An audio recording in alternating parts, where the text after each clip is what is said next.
Hello students, NS तथा GM classes में आपका स्वागत है।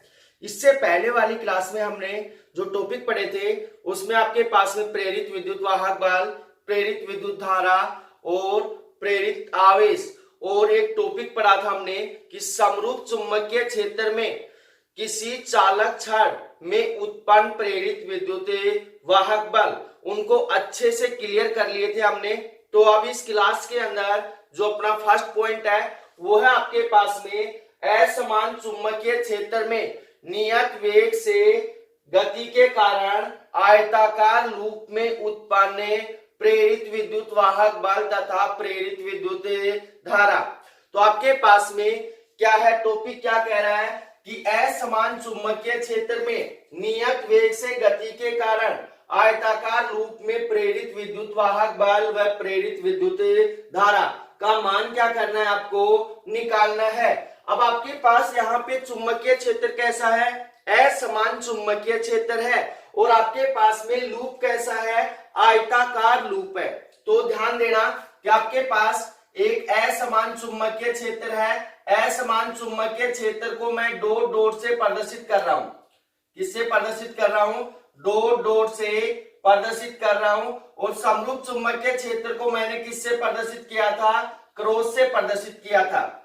तो ध्यान रखना, जहां पे डॉट आता है वो आपके पास में क्या है, असमान चुंबकीय क्षेत्र है, और जहां पे आपके पास क्रॉस आता है वहां क्या है, आपके पास में समरूप चुंबकीय क्षेत्र है। अब आपके पास में ये क्या है, असमान चुंबकीय क्षेत्र है। अब इसको मैं प्रैक्टिकली भी तो नहीं बोल सकता क्योंकि आपके पास में जो चुंबकीय क्षेत्र वो क्या है, असमान है। अगर ये समरूप चुंबकीय क्षेत्र या एक समान चुंबकीय क्षेत्र होता तो मैं इसको भी बोल सकता था। तो आपके पास में इस समरूप चुंबकीय क्षेत्र के अंदर एक आयताकार loop P Q R S क्या है, असमान चुंबकीय क्षेत्र के लंबवत रखा हुआ है। असमान चुंबकीय क्षेत्र के क्या है, लंबवत रखा हुआ है। अब यहाँ पे ध्यान देना भाई कि आपके पास में असमान चुंबकीय क्षेत्र के अंदर लंबवत रखा हुआ है, तो इसकी भुजा कौन सी, पी क्यू पर लगने वाला जो बल है वो आपके पास या चुंबक या भुजा पी क्यू पर उत्पन्न होने वाली जो चुंबकीय क्षेत्र है वो मान लिया आपके पास कितना है, B1 है। क्या है, B1।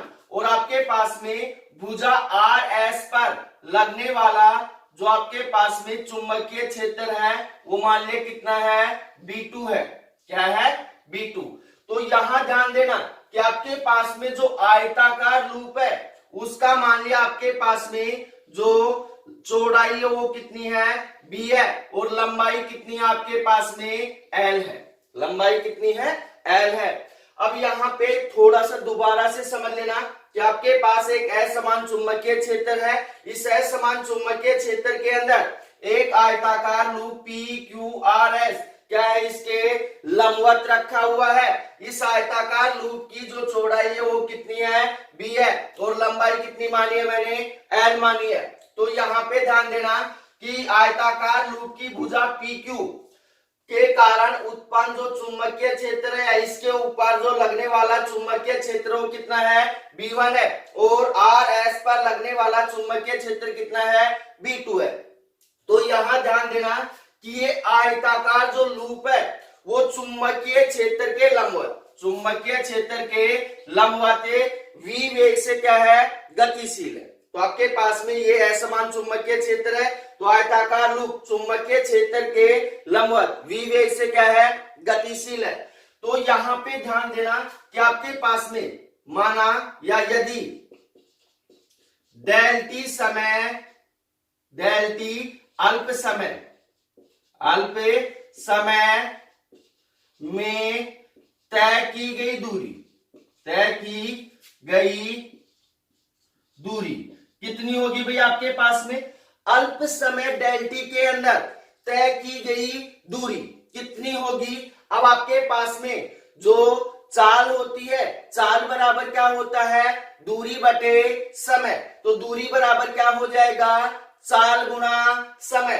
तो आपके पास में जो आयताकार लूप है कितने वेग से गति कर रहा है, v वेग से गति कर रहा है, समय कितना है, डेल टी है। तो आपके पास दूरी कितनी हो जाएगी, v डेल टी। अब यहाँ पे ध्यान देना कि आपके पास में जो आयताकार लूप है पी क्यू आर एस, वो किस प्रकार से गति करता है, कि आपके पास जो भुजा पी क्यू है वो किसकी तरफ गतिशील होती है, आर एस की तरफ क्या होती है, गतिशील होती है। ऐसे घूमे गए तो जो आपके पास भुजा पी क्यू है वो किसकी तरफ जाएगी, आर एस की तरफ जाएगी, और जो भुजा आर एस है वो किसकी तरफ आएगी, पी क्यू की तरफ आएगी।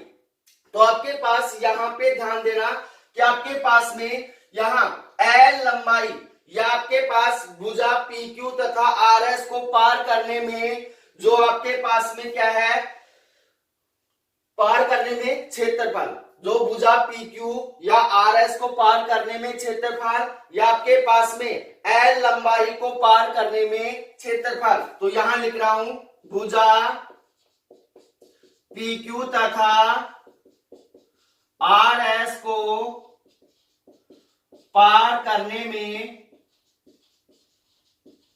क्षेत्रफल।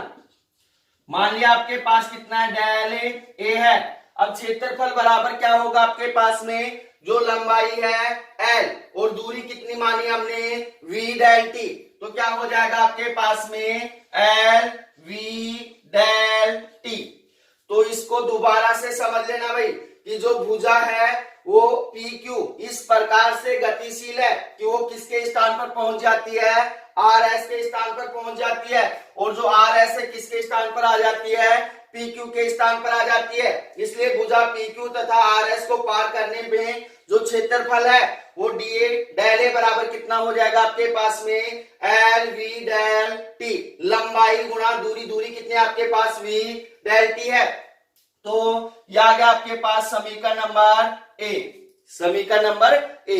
अब उससे आगे ध्यान से समझना कि आपके पास में भुजा पी क्यू का जो चुंबकीय क्षेत्र है वो कितना है, B1 है, और भुजा आर एस का जो चुंबकीय क्षेत्र है वो कितना है, B2 है, और जो भुजा पी क्यू है वो किसकी तरफ गतिशील है, आर एस की तरफ गतिशील है, आर एस की तरफ क्या है, गतिशील है। इस कारण से आपके पास में जो भुजा आर एस है वो तो कौन सी तरफ है आपके पास में, दाहिनी तरफ गति कर रही है, परंतु भुजा जो पी क्यू है वो क्या है, बाईं तरफ गति कर रही है। कहने का मतलब क्या है कि जो भुजा पी क्यू है वो क्या हो रही है, चुंबकीय क्षेत्र के बाईं तरफ गति कर रही है, और जो भुजा आर एस है वो चुंबकीय क्षेत्र के दाईं ओर गति कर रही है, चुंबकीय क्षेत्र के अंदर प्रवेश कर रही है। इस कारण से आपके पास में भुजा पी क्यू के चुंबकीय फ्लक्स के मान में क्या होती है, कमी होती है। यहां पे ध्यान देना, भुजा पी क्यू के चुंबकीय फ्लक्स के मान में क्या होती है, कमी होती है, परंतु आपके पास में भुजा जो चुंबकीय क्षेत्र B2 है उसके कारण जो उत्पन्न चुंबकीय फ्लक्स है उसके मान में क्या होती है, वृद्धि होती है। क्यों होती है, क्योंकि आपके पास में ये जो चुंबकीय क्षेत्र है किसकी तरफ जा रहा है, B2 की तरफ जा रहा है। किसकी तरफ जा रहा है, B2 की तरफ जा रहा है। इस कारण से B2 के मान में क्या होती है, आपके पास चुंबकीय क्षेत्र में वृद्धि होती है, जिसके कारण भुजा आर एस के चुंबकीय फ्लक्स के मान में भी क्या होती है, वृद्धि होती है। और आपके पास में जो भुजा पी क्यू है इसके चुंबकीय फ्लक्स के मान में क्या होती है, कमी होती है। इसलिए आपके पास में भुजा पी क्यू के चुंबकीय फ्लक्स में कमी, यहां लिख रहा हूं, इसलिए भुजा पी क्यू के चुंबकीय फ्लक्स में कमी, चुंबकीय फ्लक्स में कमी। मान लिया आपके पास कितनी है चुंबकीय फ्लक्स में कमी, डेल, और कितना हो जाएगा आपके पास में डेल फाई, और कितना हो जाएगा आपके पास में B1, डेल फाई B1, क्योंकि चुंबकीय क्षेत्र कौन सा है, B1 है, उसके चुंबकीय फ्लक्स में क्या हो रही है, कमी हो रही है। तो चुंबकीय फ्लक्स में जो कमी होगी उसका आपके पास सूत्र होगा चुंबकीय क्षेत्र गुणा आपके पास में परिवर्तनशील क्षेत्रफल, या आपके पास क्षेत्रफल में परिवर्तन। तो डेल फाई 1 बराबर मैं लिख रहा हूं चुंबकीय क्षेत्र गुणा आपके पास क्या हो जाएगा, क्षेत्र परिवर्तन, क्षेत्रफल या क्षेत्रफल में परिवर्तन, क्षेत्रफल में परिवर्तन। अब आपके पास में यहां चुंबकीय क्षेत्र कितना है भुजा PQ के ऊपर, V1 है, और क्षेत्रफल में परिवर्तन किसके अंदर है, समीकरण 1 के अंदर है। तो आपके पास यहां हो जाएगा del phi V1, del phi V1 बराबर कितना होगा आपके पास में, डेल फाई V1 बराबर हो जाएगा आपके पास चुंबकीय क्षेत्र में, चुंबकीय क्षेत्र कितना है इसके ऊपर, V1 है, V1 गुणा क्षेत्रफल में परिवर्तन कितना है, LV डेल T, तो LV और कितना हो गया, डेल T। तो आपके पास में यहां पे डेल फाई V1 बराबर कितना हो गया आपके पास में, यहां मान आ गया आपके पास में V1 LV डेल T, समीकरण नंबर आ गया 2। कितना आ गया, समीकरण नंबर 2। अब उससे आगे ध्यान से समझना कि आपके पास में चुंबकीय क्षेत्र B2 के चुंबकीय फ्लक्स के मान में क्या हो रही है, वृद्धि हो रही है, या फिर इसको हम ऐसे भी बोल सकते हैं भुजा RS के चुंबकीय फ्लक्स के मान में क्या हो रही है, वृद्धि हो रही है। तो यहां लिखेंगे भुजा RS के चुंबकीय फ्लक्स में वृद्धि, चुंबकीय फ्लक्स के अंदर जो वृद्धि होगी वो कितनी होगी आपके पास में, del phi B2, del phi B2, del phi B2 बराबर भी क्या होगा आपके पास में, चुंबकीय क्षेत्र गुणा क्षेत्रफल में परिवर्तन। तो यहां पे हो जाएगा आपके पास में चुंबकीय क्षेत्र गुणा आपके पास क्या हो जाएगा, क्षेत्रफल में परिवर्तन, क्षेत्रफल में परिवर्तन। तो यहां पे ध्यान देना भाई कि आपके पास में चुंबकीय क्षेत्र RS भुजा के ऊपर कितना चुंबकीय क्षेत्र है, B2 है, क्षेत्रफल में परिवर्तन कितना है, LV डेल T है, दोनों में सेम होगा, ये जितना विस्थापित होगा उतना ही विस्थापन इसमें होगा, तो क्षेत्रफल क्या होगा, समान होगा, इसलिए आपके पास क्या होगा, डेल फाई B2 बराबर चुंबकीय क्षेत्र कितना है आपके पास में, B2 गुणा आपके पास क्षेत्रफल में परिवर्तन कितना है, LV डेल T, तो LV डेल T। तो आपके पास में डेल फाई B2 बराबर कितना हो गया, B2 LV डेल T, समीकरण नंबर 3, समीकरण नंबर 3। अब उससे आगे ध्यान से समझना कि आपके पास में जो मान आया है फाई 1, डेल फाई B1 और डेल फाई B2, ये किसके कारण है, भुजा PQ के कारण आपके पास में चुंबकीय फ्लक्स में कमी, और आपके पास में डेल फाई B2 भुजा RS के कारण चुंबकीय फ्लक्स में वृद्धि। तो आपके पास में आयताकार लूप के अंदर कुल चुंबकीय फ्लक्स में परिवर्तन, तो यहां पे लिख रहा हूं मैं आयताकार लूप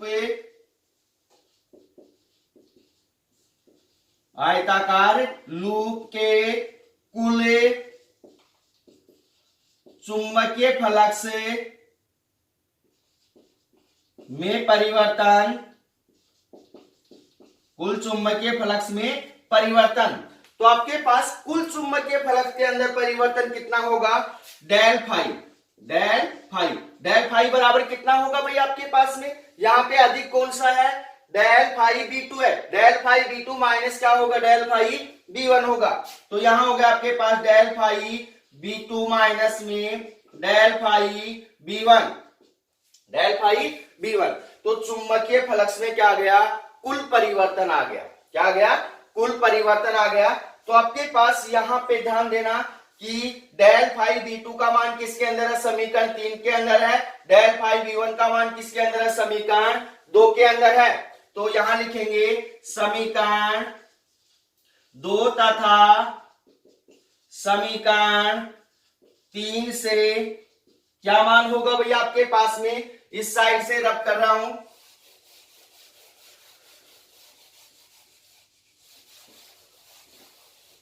तो यहां पे मान होगा आपके पास में डेल फाई डेल फाई बराबर आपके पास में क्या मान हो गया, डेल फाई B2 का मान कितना है, B2 L V del T, और माइनस में डेल फाई B1 का मान कितना है, B1 L V del T. दोनों के अंदर से क्या कॉमन आ रहा है बाहर, एल वी डेल टी बाहर कॉमन आ रहा है, तो इसको कॉमन निकालेंगे तो आपके पास में डेल फाई बराबर कितना होगा आपके पास में, B2 माइनस में B1 इंटू क्या कॉमन आ गया, एल वी डेल टी क्या हो गया, कॉमन आ गया। अब आपके पास में यहां से डेल टी को हम इस साइड भेज सकते हैं, तो यहां गुणा में है, इस साइड जाएगा, किस में जाएगा, ये भाग में जाएगा, तो क्या होगा आपके पास में डेल फाई बटे कितना हो जाएगा, डेल टी बराबर कितना हो जाएगा आपके पास में, B2 माइनस में B1 इंटू कितना हो जाएगा, LV इंटू LV। तो आपके पास में ये आ गया समीकरण नंबर कितना हो गया, 4। अब इससे आगे ध्यान से समझना, फैराडे के नियम से, फैराडे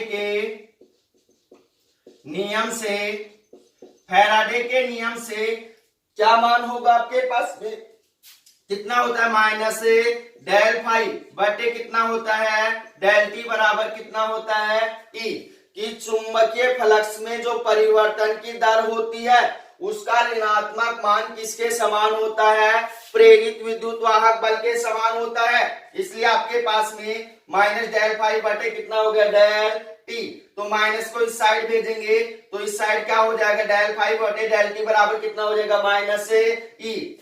तो समीकरण 4 से डेल फाई बटे डेल टी के स्थान पर क्या डाल सकते हैं, माइनस ई डाल सकते हैं, तो क्या होगा, माइनस ई बराबर कितना हो जाएगा आपके पास में, B2 माइनस में B1 इंटू कितना हो जाएगा, LV हो जाएगा। इस माइनस को इस साइड भेजेंगे तो E बराबर कितना होगा, माइनस B2 माइनस में B1 इंटू कितना हो गया, LV।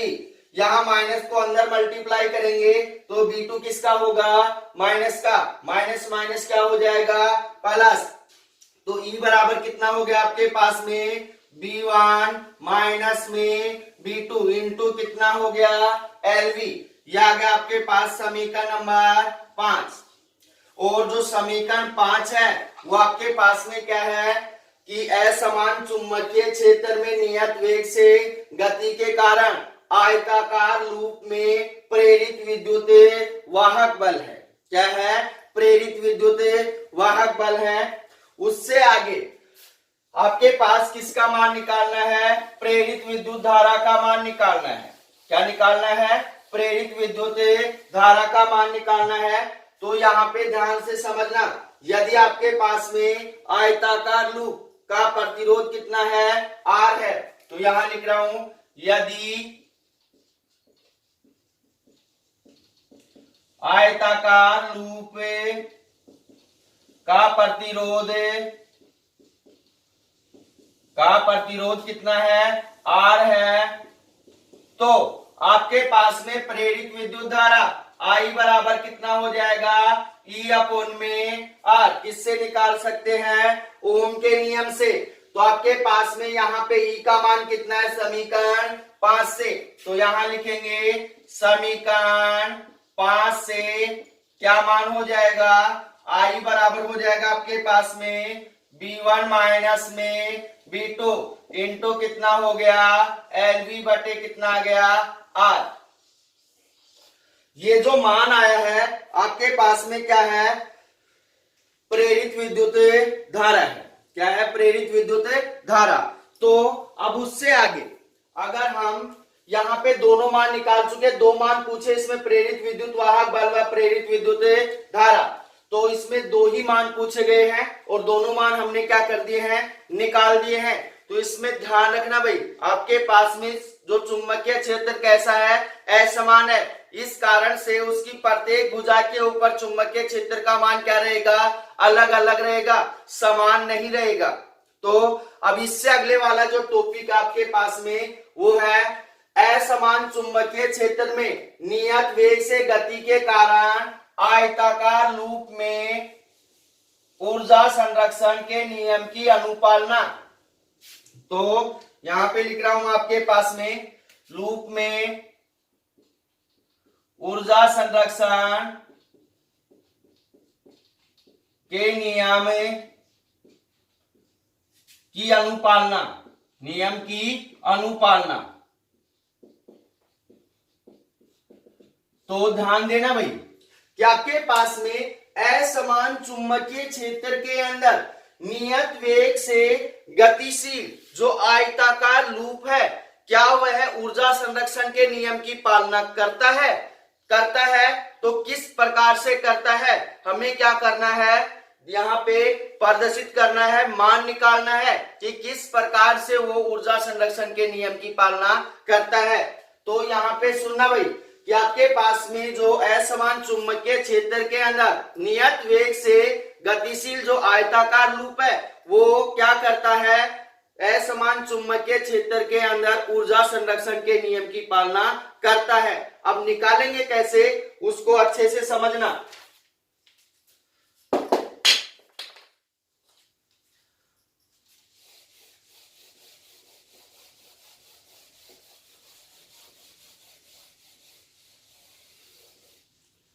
तो ध्यान से समझना भाई कि आपके पास में असमान चुंबकीय क्षेत्र क्या है, ये है, जिसको मैंने किससे प्रदर्शित किया है, डॉट से प्रदर्शित किया है। किससे प्रदर्शित किया है, डॉट से। और समरूप चुंबकीय क्षेत्र को किससे प्रदर्शित करते हैं, क्रॉस से। किससे प्रदर्शित करते हैं, क्रॉस से। तो आपके पास में इस समरूप चुंबकीय क्षेत्र के अंदर एक आयताकार लूप, एक आयताकार लूप कौन सा है आपके पास में, पी क्यू आर एस, समरूप चुंबकीय क्षेत्र के क्या है, लंबवत रखा हुआ है, और जिसकी चौड़ाई कितनी है, बी है, और लंबाई कितनी है, एल है। लंबाई कितनी है, एल है।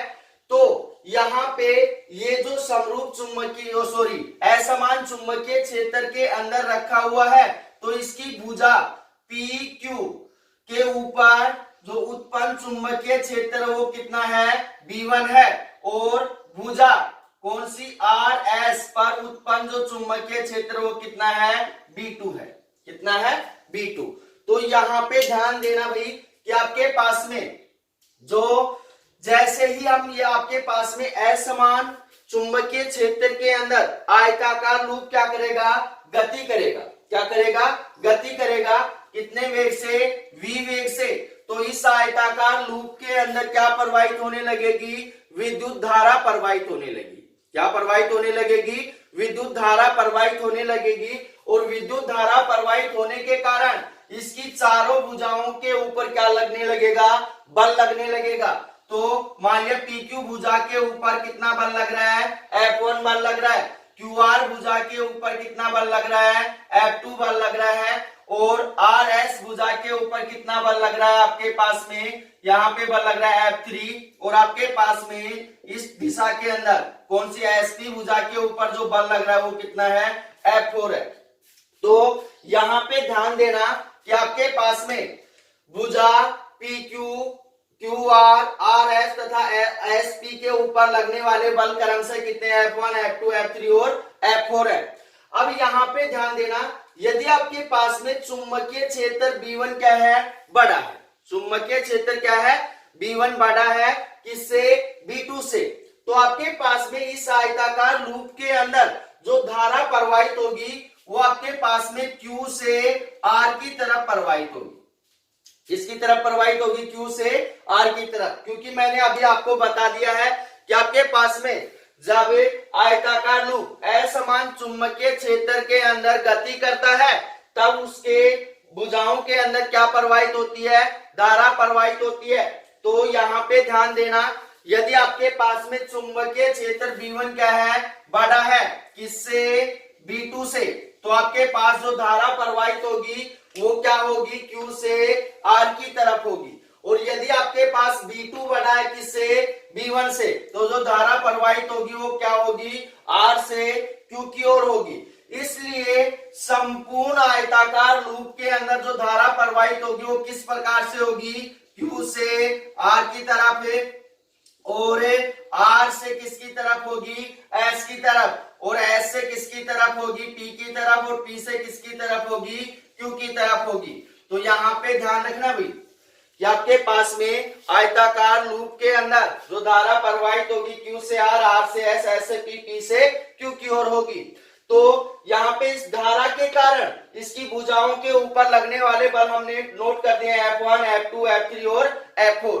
तो प्रत्येक भुजा के ऊपर लगने वाला जो बल होगा वो अभी हम क्या करेंगे, निकालेंगे। तो यहाँ पे ध्यान देना भाई, भुजा P के ऊपर लगने वाला बल, तो यहां पे लिख रहा हूं भुजा पी क्यू पर लगने वाला बल, तो भुजा पी क्यू के ऊपर लगने वाला बल कितना है, F1 है। कितना है, F1। तो F1 बराबर कितना होगा भाई, आपके पास में निकलवा रखा है मैंने मान कि असमान चुंबकीय क्षेत्र में चालक छड़ पर लगने वाला बल।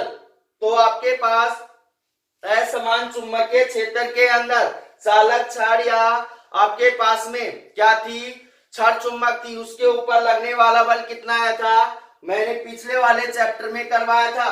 तो आपके पास में कितना आया था, आई वहां पे आया था F बराबर ILB। तो इसके अंदर प्रवाहित धारा कितनी है, I है, और इसकी लंबाई कितनी है, L है। लंबाई कितनी है, L, और चुंबकीय क्षेत्र कितना है, B1 है। चुंबकीय क्षेत्र कितना है, B1 है।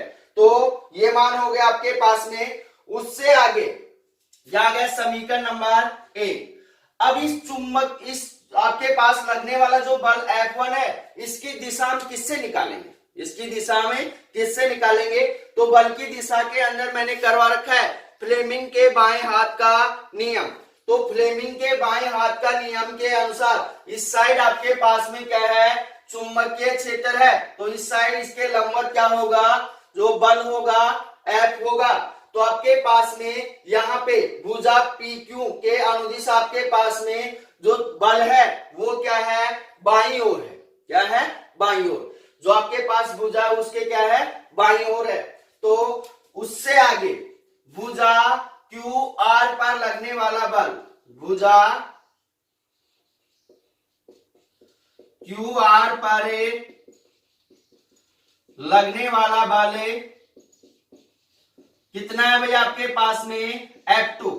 तो F2 बराबर कितना हो जाएगा, धारा कितनी है, I, इसकी लंबाई कितनी है, B, और चुंबकीय क्षेत्र भी कितना मान लिए इसके पास में, B मान लेते हैं। कितना मान लेते हैं, B मान लेते हैं।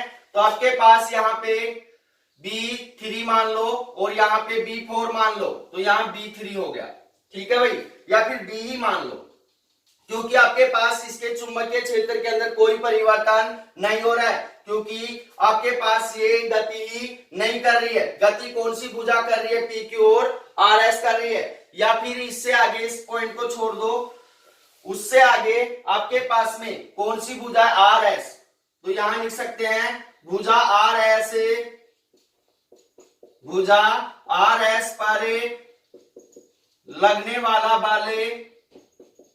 लगने वाला बल कितना है, F3 बराबर कितना हो जाएगा, ILB2।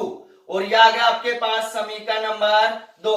इस बल की जो दिशा होगी फ्लेमिंग के बाएं हाथ के नियम से क्या होगी, दाहिनी ओर होगी, और F1 की दिशा क्या है, बाईं ओर है। और भुजा SP के अनुदिश लगने वाला बल है वो क्या है, F4 है।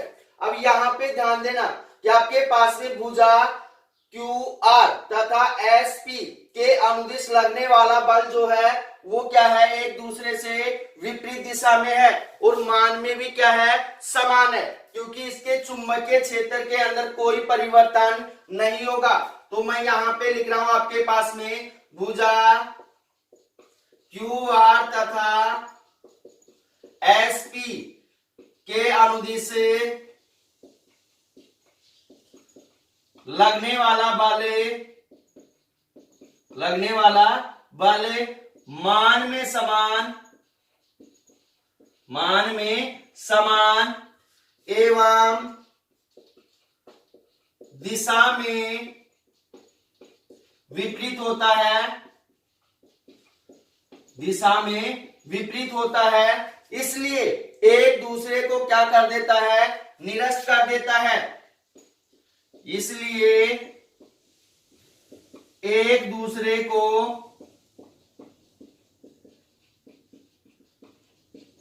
निरस्त कर देते हैं, कार्य देते हैं। क्यों कर देते हैं, यहां पे ध्यान देना कि आपके पास में गति कौन कौन सी भुजा कर रही है, पी क्यू और आर एस ही कर रही है। आपके पास में क्यू आर और एस पी क्या है, नियत है। आपके पास ऐसे गति करेंगे तो ये दोनों भुजाएं गति कर रही है, ऊपर नीचे वाली भुजा गति नहीं कर रही है। इस कारण से इनके चुंबकीय क्षेत्र में कोई परिवर्तन नहीं होगा। चुंबकीय क्षेत्र के अंदर परिवर्तन कौन कौन सी भुजा का होगा, B1 और B2 का ही होगा। इसलिए आपके पास में इस आयताकार लूप पर लगने वाला परिणामी बल, तो यहां पे लिख रहा हूं मैं, इसलिए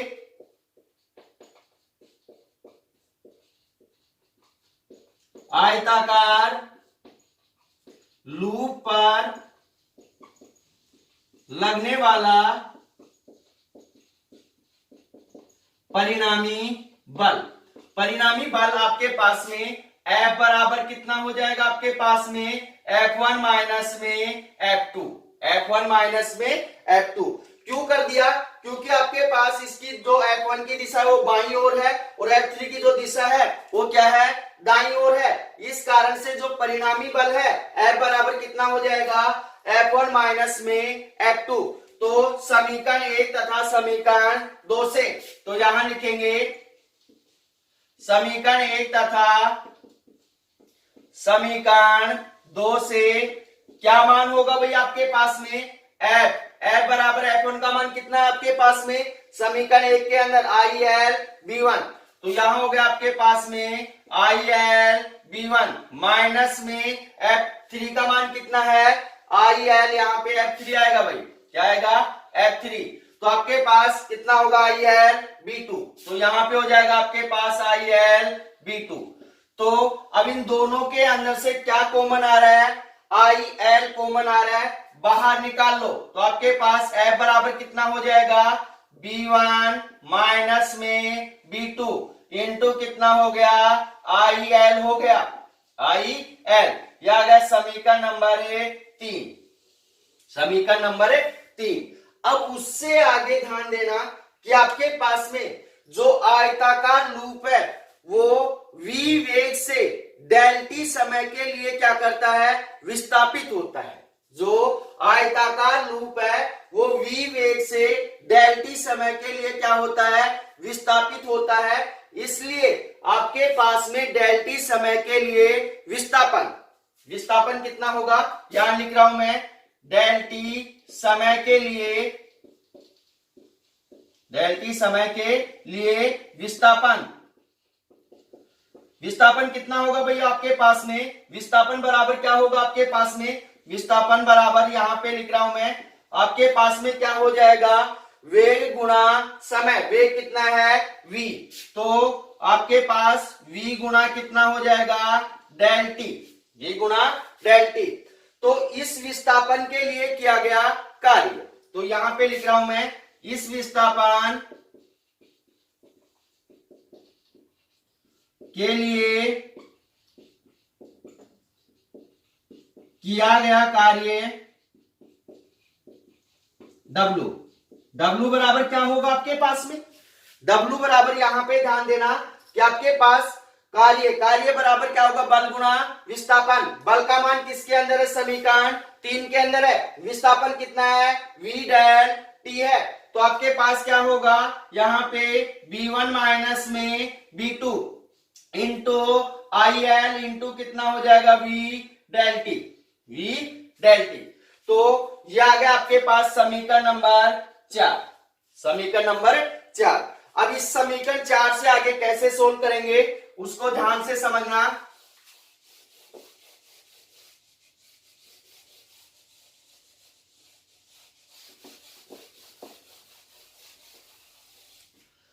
कि आपके पास में इससे पहले वाले टॉपिक के अंदर हमने क्या निकाला था, प्रेरित विद्युत धारा का मान निकाला था, और आपके पास में प्रेरित विद्युत धारा I बराबर कितना आया था, B1 माइनस में B2 इंटू कितना आया था, LV बटे कितना आया था, R। LV बटे कितना आया था, R। तो यहाँ पे ध्यान देना, B1 माइनस B2 और कितना हो गया आपके पास, LV बटे कितना हो गया, R। तो I का मान समीकरण 4 में रखने पर, तो यहां लिखेंगे I का मान समीकरण 4 में रखने पर रखेंगे तो आपके पास किया गया कार्य W बराबर कितना हो जाएगा भाई, आपके पास में W बराबर हो जाएगा यहाँ पे B1 माइनस में B2 और I का मान कितना आपके पास में B1 माइनस में B2 इंटू LV बटे कितना है R, और इंटू कितना हो जाएगा V डेल T। तो यहाँ B1 minus B2 into B1 minus B2 जब क्या हो गया, होल स्क्वायर, और यहाँ पे V का और V इंटू V का भी क्या हो गया, होल स्क्वायर हो गया। तो आपके पास यहाँ पे क्या हो गया, W बराबर हो गया आपके पास में B1 माइनस में B2 का होल स्क्वायर, और कितना हो जाएगा आपके पास में V स्क्वायर L, और कितना हो गया डेल T बटे कितना आ गया आपके पास में मान R आ गया, कितना आ गया R। अब उससे आगे आपके पास में यहां L है और वहां पे भी क्या था आपके पास L था, तो आपके पास एक मान छूट गया था, इंटू आपके पास LV डेल T होगा, तो यहाँ L स्क्वायर होगा, क्या होगा, L स्क्वायर होगा। तो आपके पास ये क्या आ गया, किया गया कार्य आ गया, किया गया क्या आ गया, कार्य। अब उससे आगे ध्यान से समझना, यदि आपके पास में जो आयताकार लूप है उसका प्रतिरोध कितना है, R है, उसका प्रतिरोध कितना है, R है, तो डेल T समय में उसमें उत्पन्न ऊष्मा, तो यहां पे ध्यान देना, लिख रहा हूं मैं, यदि लूप का प्रतिरोध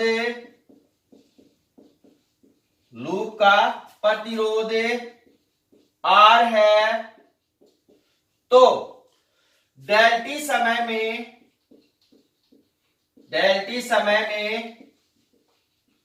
उत्पन्न ऊष्मा आपके पास में डेल T समय के अंदर जो उत्पन्न ऊष्मा होगी वो हम 10th क्लास में पढ़ चुके हैं। I बराबर कितना होगा आपके पास में, H बराबर हो जाएगा I square R del T, क्या होगा, H बराबर I square R del T। I का मान किसके अंदर है, I बराबर B1 minus B2 into LV बटे कितना है, R है, डालेंगे तो H बराबर कितना आ गया, इसको हम समीकरण दे देंगे, जो भी अगले वाली है कितनी है, 4 है या 5 है। तो आपके पास में H बराबर I का मान कितना है, B1 माइनस में B2, और क्या है आपके पास में LV बटे R का होल स्क्वायर इंटू कितना हो गया आपके पास R del T, R del T। तो इन सभी का होल स्क्वायर करेंगे तो H बराबर कितना हो गया आपके पास में B1 माइनस में B2 का whole square into L square V square, और क्या हो जाएगा बटे R स्क्वायर इंटू कितना हो गया R डेल T स्क्वायर, से R क्या हो गया, कैंसिल हो गया। तो आपके पास में H बराबर कितना मान हो गया, B1 माइनस में B2 का whole square L square V square del T बटे कितना आ गया R। यह आ गया आपके पास, आगे का जो भी समीकरण है वो आ गया। अब यहाँ पे ध्यान देना कि आपके पास किया गया कार्य W बराबर B1 माइनस B2 का whole square V square L square del T बटे कितना है, R है, और H बराबर कितना B1 माइनस B2 का whole square L square V square del T बटे कितना है, R है। तो इन दोनों समीकरणों के अंदर दोनों मान क्या आ रहे हैं, समान आ रहे हैं, दोनों मान क्या आ रहे हैं, समान आ रहे हैं। इसलिए आपके पास में जब इनका RHS मान समान है तो इनका LHS मान भी क्या होगा, समान होगा। तो आपके पास W बराबर क्या हो जाएगा, H हो जाएगा, W बराबर क्या हो जाएगा, H हो जाएगा। इसलिए हम कह सकते हैं कि आपके पास असमान चुंबकीय क्षेत्र में नियत वेग से गति के कारण आयताकार लूप में जो किया गया कार्य है, आयताकार लूप को विस्थापित करने में किया गया जो कार्य है वह किसके रूप में, ऊष्मा के रूप में क्या होता है, प्राप्त होता है। किसके रूप में प्राप्त होता है, ऊष्मा के रूप में प्राप्त होता है। इसलिए आपके पास जो आयताकार लूप है वो ऊर्जा संरक्षण के नियम की क्या करता है, पालना करता है। तो अगर किसी भी भैया बहना को किसी भी टॉपिक में कोई भी प्रॉब्लम होती है तो आप कमेंट्स करके बता सकते हैं या व्हाट्सएप पे मैसेज करके बता सकते हैं। तो मिलते हैं अगली क्लास में। धन्यवाद।